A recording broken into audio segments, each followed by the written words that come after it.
We mentioned that tumultuous week at the top of the show, so who better to turn to than our CBS News political panel with us this morning?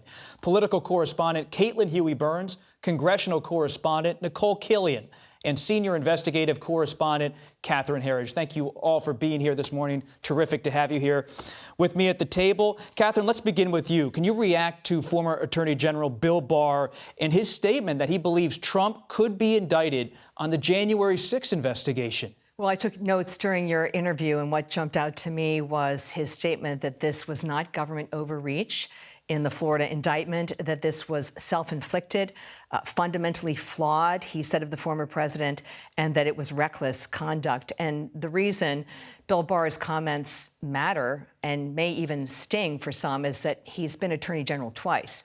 And when he served then-President Trump, he was a staunch defender during the Russia collusion allegations. And what we know now from the special counsel's findings, John Durham, is that the FBI, when there was evidence that conflicted with that narrative, they discounted it or they willfully ignored it. And as we know, that's completely inconsistent with the FBI's assessment as being the preeminent law enforcement agency.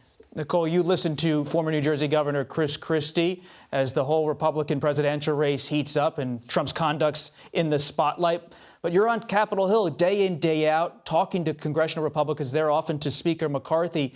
How is the response to the indictment just days ago and the arraignment unfolding on your beat? Yeah, I think what struck me about what the governor said is multiple times he described this indictment as disturbing and then ultimately said that he believes that the former president's conduct was indefensible. Yet on Capitol Hill, you pretty much have just the opposite, with congressional Republicans largely rallying and defending the former president. I mean, take, for instance, I asked Speaker McCarthy just last week, was it a good look to have these boxes stacked in a bathroom at Mar-a-Lago? And his response to me was a bathroom door locked. So, I mean, that is the defense that some Republicans are putting forth. That being said, I do think you are starting to see some daylight between Republicans, even among House Republicans. For instance, Ken Buck just recently said that if the former president is convicted, he cannot support him in 2024. You look over at the Senate side, people like John Thune, one of the top Republicans in the Senate, saying that, you know, look, we've lost in 18, we've lost in 20, we've lost in 22. This is really not a winning strategy to stick with a guy like the former president. To take what Nikole just said, Caitlin, she used the phrase daylight. Is there daylight emerging in the presidential race? You've been talking to Senator Tim Scott, covering former Ambassador Nikki Haley and so many others. How is this going to affect the Republican presidential race beyond Governor Christie? You know, what I think is so remarkable is if you take a step back, you had this week the Republican frontrunner for the presidential nomination indicted, charged with mishandling national security by the federal government. You would think that would be a huge opening for Republicans who are vying to go have that position to go after him. And yet, we haven't seen a real cohesive strategy on behalf of Republicans to take down Donald Trump. You've seen a lot of Republicans get into the race. The virtue of their candidacies is that they do sense that there is an opening, a vulnerability with Trump, but they are, you know, loath to cross him and especially his supporters. So you saw this week, as you said, maligning the Justice Department, going a little bit farther. Nikki Haley, Tim Scott, Mike Pence went a little bit farther than they have been to condemn what the allegations suggest. But they're looking at the numbers here, and our CBS polling showed that 76% of Republican primary voters think that are more concerned that this was a political indictment. So the question moving forward is that the course of this primary is really going to be defined by Trump's legal troubles. We have, as you were talking to Bill Barr about, the January 6th investigation, the investigation in Georgia. As this unfolds, does this boost him, or do the candidates look at this and say, time to go after him? They haven't reached that conclusion yet. Speaking about a question moving forward, Catherine, who's going to represent the former president? So much chaos inside of his legal team. Well, they haven't ruled out adding even more lawyers, especially down in Florida, as they address this indictment in that state. What I learned in my conversations over the weekend with sources close to his legal team is that as a threshold issue, they're likely anticipating some limited discovery to kind of get under the hood of the special counsel's case and the strength of the evidence.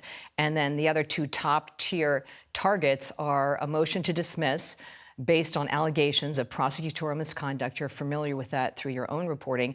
And then the second is to get excluded these notes from Evan Corcoran, the former defense attorney, which are at the heart of this obstruction case. And the thing that I learned this weekend, which was new to me, is that these notes are more than 40 pages in length. So I think it is fair to say in this indictment, we're seeing a snapshot of those conversations and not quite the full picture. Something we don't have a snapshot of yet is Georgia. Former Attorney General Barr, Nikole, he seemed to wave it off a little bit, but you've been covering this for months, and we've heard that Fulton County District Attorney Fani Willis has a charging decision that's going to be announced sometime maybe late July, maybe early August. Take us inside the latest on Georgia. Well, I think Fulton County definitely is preparing, and we saw that in a number of ways by Fani Willis coming out in 2 letters stating that she intends to announce these charging decisions at some point this summer between July 18th, September 1st, even narrowing that time frame perhaps into early August. But this is a multifaceted investigation. Obviously, at the heart of it is an investigation into election interference in the 2020 election in the state of Georgia. It also deals with the issue of a false slate of electors, which we learned recently some of them accepted an immunity deal. And it also dives into potential data breaches that existed in other counties in Georgia. So this is a very sprawling case. What we do know, though, is that, the special grand jury completed its report earlier this year. What they found was no widespread evidence of fraud, but they do believe that some of the individuals may have committed perjury. We also know that some of the jurors have since spoken out since this report has wrapped up, suggesting that indictments are possible. So that is why I think you see the district attorney trying to lay that groundwork for when she makes that decision. Georgia officials tell me when and if the time comes, they believe they're ready. I appreciate that update because it's sometimes hard to keep track. There's the New York investigation. There's 2 special counsels, January 6th in records, and then, of course, what's going on in Georgia. But as much as it seems to dominate the news, Trump and his legal challenges, that's not the only story right now in American politics. It's just a year ago Roe v. Wade was overturned last summer. And when you listen to President Biden on the campaign trail this weekend, or you hear from Vice President Kamala Harris, you're hearing about abortion rights. And so despite all the Trump frenzy, abortion rights, it does still seem to be front and center. What's your reporting on that? And they are deploying Kamala Harris to go to North Carolina later this week to mark the anniversary. North Carolina, of course, just passed an abortion law recently. Democrats certainly believe that this is an animating force, and they've seen that proven in Democratic politics. But what's interesting is that now that we're a year removed from the court decision, it kicked everything back to the states. The states decided their own laws, and now the real battle is in the state Supreme Courts. And that's what we saw in Iowa this week. We are expecting a decision in South Carolina and in Florida. And so that's the real front here in this next phase, and also why a lot of activists are looking at constitutional ballot measures in states. I just got back from Ohio doing some reporting on that as well. And what I think also, as you're looking at the primary landscape and Republican Party politics, we have seen them kind of struggle to define positions. But what's interesting now is that you're seeing Ron DeSantis really take an opportunity to go after Donald Trump from the right.